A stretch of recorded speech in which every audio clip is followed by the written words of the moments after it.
I'm Brian Wilkie. I'm a social entrepreneur living in Dubai. I've been here for 47 years now. I've got no intention of leaving. Love being here and enjoy getting involved with the community in all sorts of different activities, cultural and sporting in particular. And I'm delighted to be on Voices of the Future.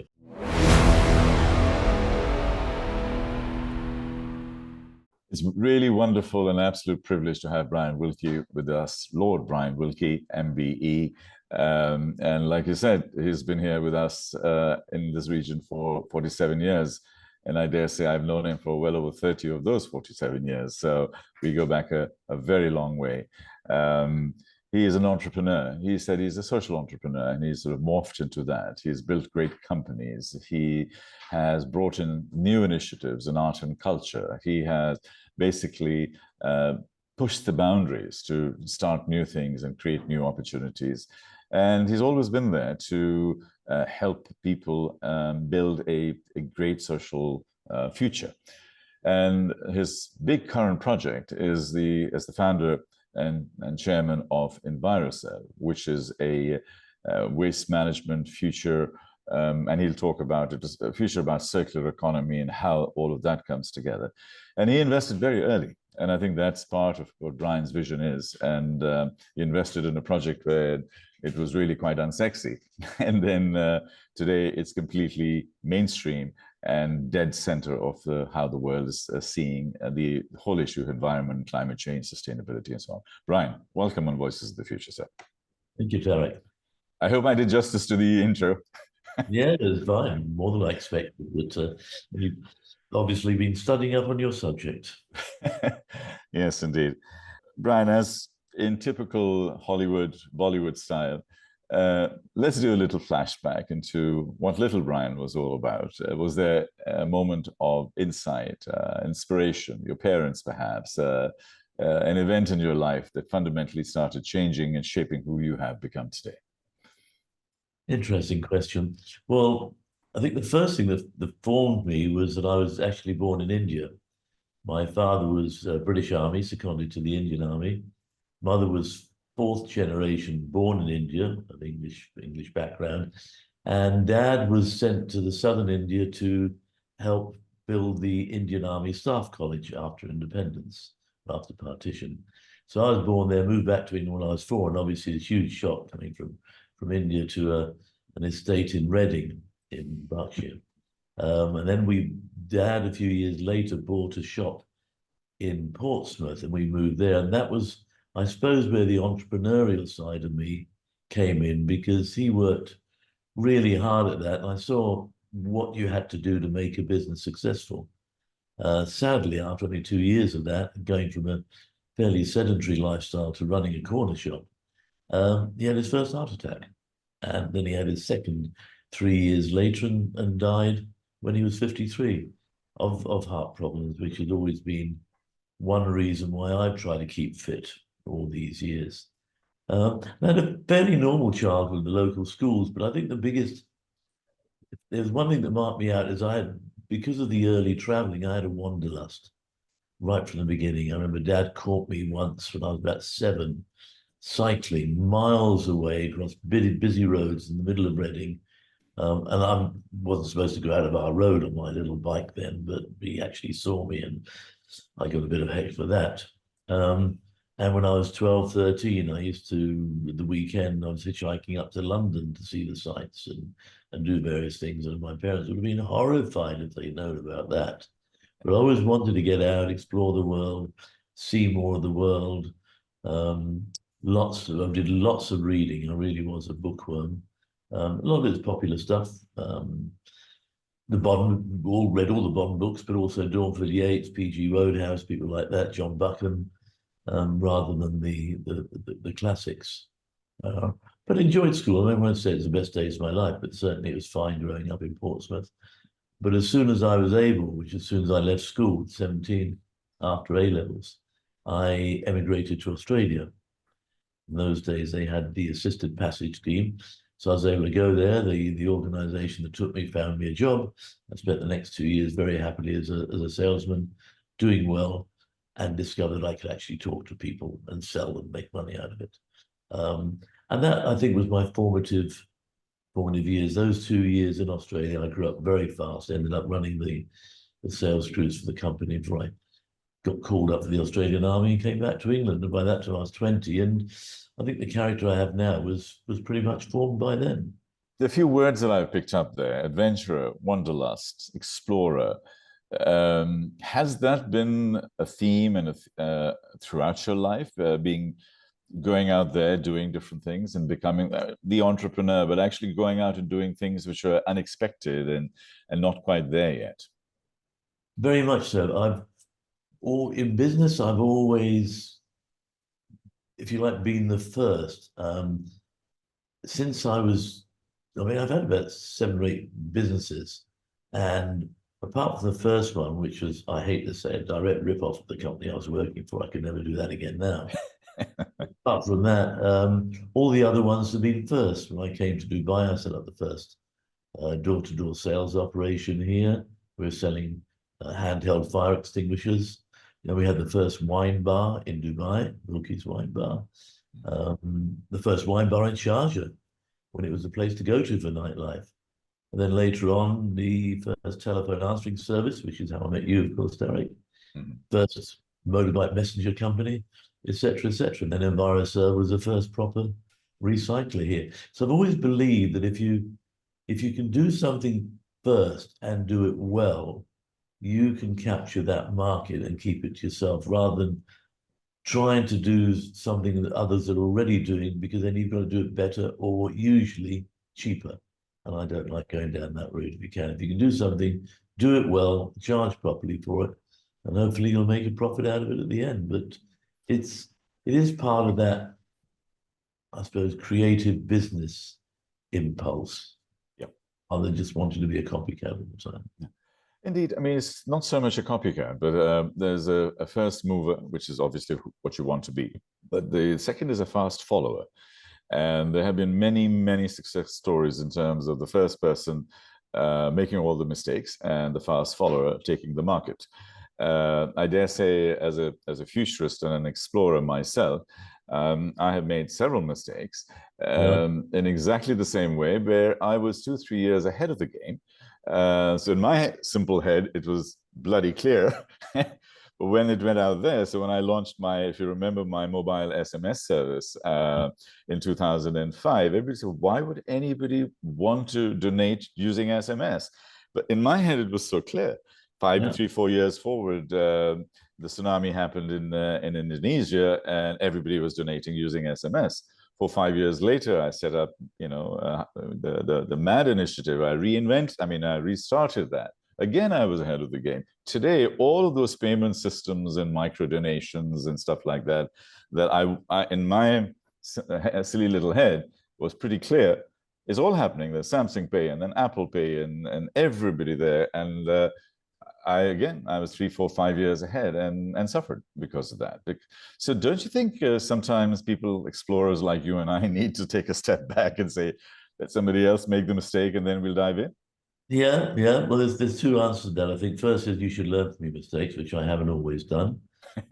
But also it can be that you can be too far ahead of the game. I mean, I spent a lot of time in our last year at Memo Express, our telephone answering service, setting up the first in the world, I think at the time, international paging service. We partner with BCL in India to set up a service whereby people could send us a paging message inside the UAE. We would telex it over to India to BCL, who would page it, or send it out as a pager to somebody in India. Yeah. And that was just starting to get off the ground when mobile phone got introduced. And that, of course, killed that, because then people could call and send their messages that way anyway. So you can, but you've got to try. You have to experiment, and sometimes you won't succeed. I mean, we were talking the other day about in football. The best goal scorers in the world are Harry Kane, Ronaldo, Messi. They still miss a lot more shots than they actually score with. 100%. But if they try to score in the first place, they won't do anything. So, yes, indeed. I have a similar journey, as you know, when I was with Dow Jones Telerate, which is how we initially met. I was always a pioneer. Set up lots of services, pager-based services, and I saw in the mid-90s the arrival of the internet, and brought it back into the whole thing. So, and the arrival of satellite delivery on our cell phones and so on. So I've seen some of that, Brian, and I think those are great, interesting days. And towards the end of this conversation, we'll talk about the future also and how that has accelerated. 25 years ago, it was interesting, and compared to where it is today, it was at a glacial pace, but now it's accelerated. Other than that, you also were very interested in the arts. You had a foray into duck tack and others. Would you like to share some of those things? Very surprising interest to me in philanthropy and community, because until Memo was going well in the early 90s, it was really focusing on getting the businesses going and obviously making them at least break even and then profitable. But I had a light bulb moment. We did what we thought was just a PR campaign to raise some money for a local disabled children's charity, which is now the Al Noor Centre. And the aim was just really to publicize Memo Express, but because we raised some money through it, they asked me to be Santa at their Christmas party that year. So I dressed up as Santa and was sitting there handing out presents to these kids. And I still get a bit emotional when I tell the story, and seeing the joy on their faces when the Santa handed them a present. And these are fairly severely handicapped, mostly mentally, some physical children. It touched something in me that I hadn't realized was there. And I went back home and said to Sammy, my wife, listen, we've got to do something to get involved and help these people less fortunate than us. And that is when we started getting more involved in communities, in all sorts of groups. Sammy went on to the drama group committee. I joined the business group and helped set up some of their first charitable initiatives, the Great British Day, which raised money for charities here in England. And then later on, Gulf for Good. And then, as you say, DuckTack, the Dubai Community Theatre and Arts Centre. And that was because we were rehearsing a play one evening in in our living room, and afterwards relaxing over a glass or two of red stuff. They were all moaning about the fact there was no theatre in Dubai. I said, well, why don't we build one? A bit like Mickey Rooney, let's put on a show. And they said, well, you can't build a theatre. So why not? So we came up with the idea to build a small studio theatre of a couple of hundred seats in the grounds of the Dubai Country Club, which then existed. Right. And for various reasons, and this Dubai being what it is, the idea just grew and grew and grew and grew till it became that huge place, DuckTack, with a 540-seater theatre, lovely theatre, 200-seater studio, lots of art rooms and classrooms and sculpture rooms, rehearsal rooms, a library, an art shop, a great, great facility in the Mall of the Emirates. And that lasted for 12 years until it was closed for various reasons. But as it happens, Tariq, and you might be the first to know, we're looking at plans to revive it. So watch. I was wondering because there is a huge need at this point in time in these type of activities, and I dare say we need something authentic. We've got a lot of fancy stuff around there, but I always remember DuckTack as being very authentic, and I think to me that was really what it was all about. Because you were doing real stuff. I remember attending many plays and activities there. And you just brought in, fun and community, like you said. I think that's so special. Well, I mean, I still remember some. We had some great moments there. Obviously, the opening, the unveiling, then by the princess, which was great. But she had said, she's our patron, and she had said right from the outset, this should not be a temple or a monument to Western culture. I assured her that it wouldn't be. And our very first production was a life-size puppets speaking in Farsi, the story of Rostam and Surah, was it? So that was a Farsi thing. Then the next one was a Bollywood production. Then after that, we had Lionel Blair and a dance group from England. So we had all sorts of things, and we loved going down there in the afternoon. If you went down at 4 or 5 o'clock in the afternoon, you'd have kids going to ballet or modern dance classes, adults going to do sculpture, people coming in to buy a ticket for one of the performances, other people visiting the library. It was a real hodgepodge of all the different nationalities in Dubai.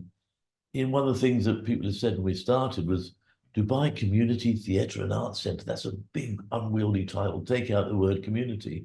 And I said, that's fundamental. I want to keep that in there. And of course, it became Nut Day. Yeah. We didn't know what the C was for. But I wanted community to be at the heart of it. I think our first slogan was the cultural heart of Dubai, for the community. And it still astonishes me now. Duck closed in 2018, and unfortunately I got prostate cancer the same year, so I wasn't really in much of a state or mind to do much about it. I'm now fully recovered. But it still astonishes me now that Dubai is getting on for 4 million people. There isn't any community theatre here. I mean, there's lots of hotels have got places, and then, as you say, there's some wonderful museums and theatres, the Dubai Opera, the Museum of the Future, but nothing for the community. And this was designed, and we raised the money through the generosity of His Excellency Majid Al Futtaim, but also the community. We raised about £3 million, 18 million dirhams from the community at that time, 20 years ago. It was a lot of money. But they all came together, the companies contributed, people paid for their names or their kids' names on seats, all that sort of thing. So the community funded it, the community built it, and the community profited from it. It really brought Arabs, Indians, Caucasians, everybody together in joint activities, not just for their own language, but joining with others as well. You see Shamila's street dance account, which was wonderful. They would have 50 or 60 kids at performances of all the nationalities of Dubai, all performing together and chattering away together, even if they didn't completely understand what they're all saying. Dance was the medium of expression. It was wonderful to see. Yeah, indeed. And then that led you to your new passion, or simultaneously your current passion, to look at the environment, the circular economy, the waste around us, sustainability. Tell us about that and the thinking, the genesis of the idea behind EnviroServe. Well, EnviroServe was actually a bit of an accident. I'd sold Memo 6 years before, and I'd said I wasn't going to get involved in business anymore. I'd rather put the money towards investing in lots of smaller things, which we did. Didn't actually make any money out of any of them, but that's another story.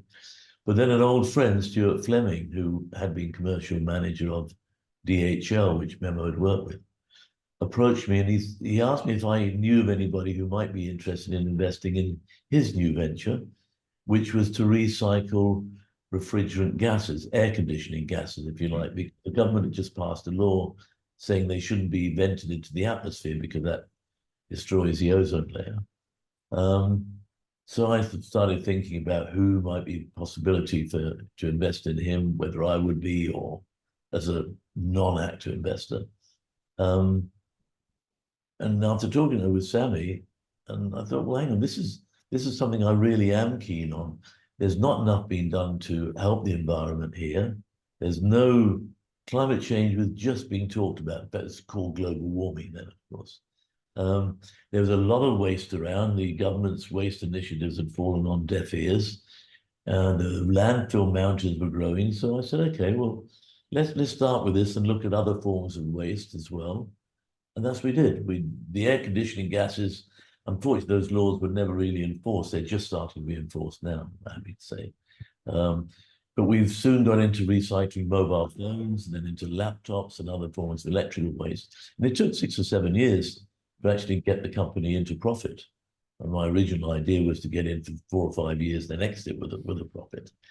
But anyway, 7 years to make it. And then that grew and grew. We were recycling a lot of counterfeit goods for the Dubai customs and stuff like that. And then when I was thinking about actually selling out, we were approached by somebody who had an idea to build the recycling hub, which Tarek, you were kind enough to open finally in 2019. Yes. And that became the largest recycling facility of its kind in the Middle East, Africa, Caucasus, the whole region, concerning something like 60 countries. It hasn't been a huge success story, but it certainly started to change people's thinking about how things could be done. Unfortunately, we had quite a few, what did you call them? Followers? Fast followers? Fast followers. Yeah, unfortunately, most of them were our ex-staff and managers who went off and started their own thing without our huge cost base. So they were able to undercut us. But anyway, finally, and especially with COP28 last year here, the ministry started taking note. The laws are gradually getting passed. The landfill costs or landfill fees have gone up hugely, which is now actually preventing people from throwing their stuff away and looking at how to reuse it and repurpose, and as you say, the circular economy. But we're still quite a way in this country from looking at the end product, the waste product, right at the beginning, at the design stage, which I think the world is now waking up to. But at least we are looking at creative ways of reusing what's there. The extended producer responsibility, EPR law, which has been in place in Europe and the US and Japan and places for 20 years, looks as though it'll finally become law here by the end of this year or so, which means that all manufacturers will have to pay to, when their products come to the end of their life. It could be a washing machine or a phone, or clothing now is happening in the UK and the US. So people will have to start thinking about the end product at the outset, which means they'll design it with a way to recycle it in mind at the end, which drastically will cut down waste here. And that's so important. So I'm proud that we had at least a small hand in pushing that through. When the then Minister of Industry, Sultan Al Jaber, His Excellency, who became the head of COP28, came and saw our facility for the first time last year. Wow, I didn't know there was anything like that in this country. So we are showing people it can be done here, and it can be done properly and well to international standards. And that's what I've always believed. If you're going to do something, do it properly. Don't do it half-heartedly. Make sure it's done as well as you possibly can, consistent with cost. You have a better chance of succeeding. Indeed. I'll be a little bit controversial here in the sense that I think regulators always lag behind development and technology and so on, and that'll help us to look into the future. But in addition, I think hypercapitalism, which has become the norm at the moment, our average mobile phone doesn't need to just last 1 year, 2 years. It can actually last 10. But there's this huge desire to keep going to the next version and the next version, and that's pushing it hard, which is actually the other side, obviously, is killing the planet. And we don't need a phone for, just every 18 months to be upgraded and changed, and Apple and your Samsung gets thrown out and other things.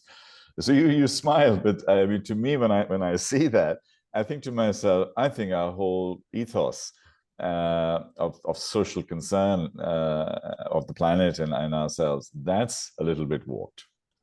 Well, the reason I'm smiling is I finally changed my iPhone 6 last week after 9 years and 3 batteries, and finally too much was going wrong. There's too much I couldn't do on it, but it was 9 years, whereas the previous ones had been 2 or 3. And I thought, what the hell? It takes perfect photographs. It's got all the facilities I want. So I did trade it in for an iPhone 13, which I hope will last me for another 8 or 9 years. Well, and that's the same for everything. We should reuse things. We do. I was talking to a friend the other day about water usage, and I mentioned to him that I turn the shower off when I'm soaping myself and then turn it back on again. He said, "Oh, that's because you're tight, your Scottish background." I said, "No, I even do it in hotels when I'm traveling. Yes. Don't make stuff if you don't have to. Yes. You do as much as you can, get all the ways out, like our ancestors used to. Unfortunately, there's not the facilities to repair things here as there probably is in countries like India, for example. If a pair of shoes is old, well, you resold them. Here, people throw them out. Yeah. That's very strange. But yeah, reuse, recycle, reconditioning, do whatever you have to do. But that's material things. I'm not wholly convinced about climate change. I think I'm quite optimistic for that, rightly or wrongly. I think that the world has been very good at finding solutions to major problems, and we're gradually coming up with solutions for that one as well. And I think we're getting close to a peak, but that's a personal opinion, saying it is controversial. But certainly, as far as what we're using, we should be able to use a lot less and live with a lot less than we have. I mean, we've had this house now for 20 years. I have to be living in it for another 20 or 25 years if I'm granted that long. So that's interesting. However, I still feel that when we are talking about climate change and human ingenuity can solve almost everything. And COVID was a classic example where humans in science and technology won, but society, politics, and big money actually failed to distribute. So I think there are lots of solutions in and around the climate. But if you have $5 trillion for oil companies looking for oil exploration, and you've got $5 trillion for drug companies and all sorts of research projects, they are really not interested. So what I am a little cynical, I would say skeptical, but I think I'm beyond that the incentive structure in the world is not quite right for us to be able to solve what is a big global issue jointly, because the incentives aren't there. So I always say that that sustainability needs to be more profitable than the dirty business before we actually get rid of the dirty business. And that's where I think our mind needs to be. Yeah, won't disagree on that. So I think, but if you were world prime minister for a year, what would you do? Well, I'm trying to bring the whole world together into what, like we did at COVID.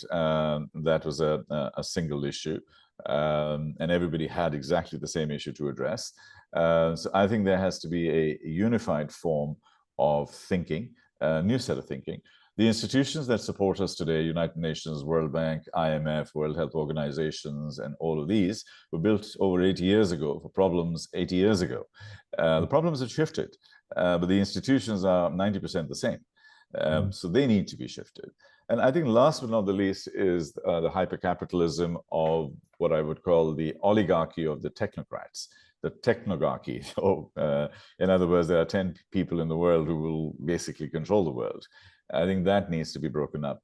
So as Prime Minister of the world, that's one of the first things I have to do, is to break up Facebook, break up Google. They are becoming too powerful, and let energy of entrepreneurship and creativity, and now with generative AI, all of the wonderful things, and align and focus those things on solving the big problem, which is climate change or poverty or clean water or education. Utilize all the amazing science and technology we have towards that, rather than making another $1 trillion for Elon Musk or Jeff Bezos, so they can go in and have their phallic symbols in space.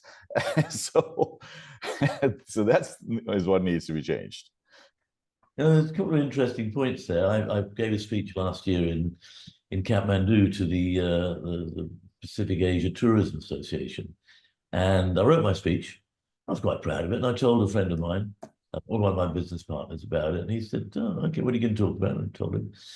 He went away, and 5 minutes later sent me a speech that he put the bullet points of my talk into AI, and it came out with another speech, which is far better than what I'd written.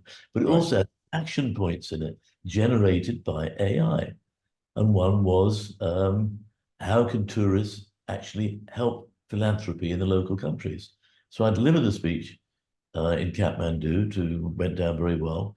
But I put in there, how can we do this? How about a tax of $1 a day by tourists that stays in that local community wherever they are, and is used to fund local problems for anti-climate change, deforestation, for example, or dams, that sort of thing, washing away all the soil. And now that we're actually talking about how to get that initiative going with all the problems that are involved around Asia. So yes, AI, that's exactly how AI can think out of the box, pull together ideas from all over the place, and help us move forward. So an interesting example of that. So, are you optimistic about the future? Yes, yes, I think I think we'll still be around. Will the world be much different? In all sorts of ways that we don't know now. As for example, that example I gave earlier about starting a paging system and suddenly somebody comes up with a mobile phone. Yes. AI is going to change us in all sorts of different ways, but at the end of the day, I'm still sitting here on a chair in my office, home office, which people didn't have much of 20, 30 years ago, looking out over a lovely community filled with lakes in front of me and trees round about.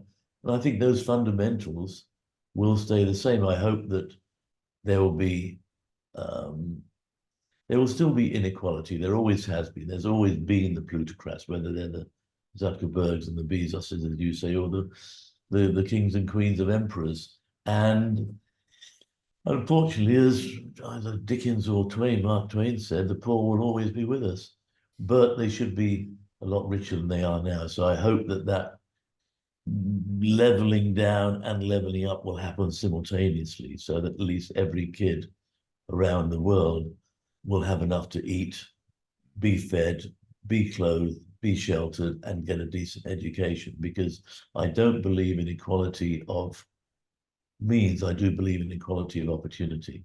Yeah. Give people a chance to improve themselves, and they will. So we've done a lot to promote education in the third world through Gulf for Good, particularly girls' education last few years. So yes, I am optimistic about the future. I think people are at heart good, and they will find ways to improve the world.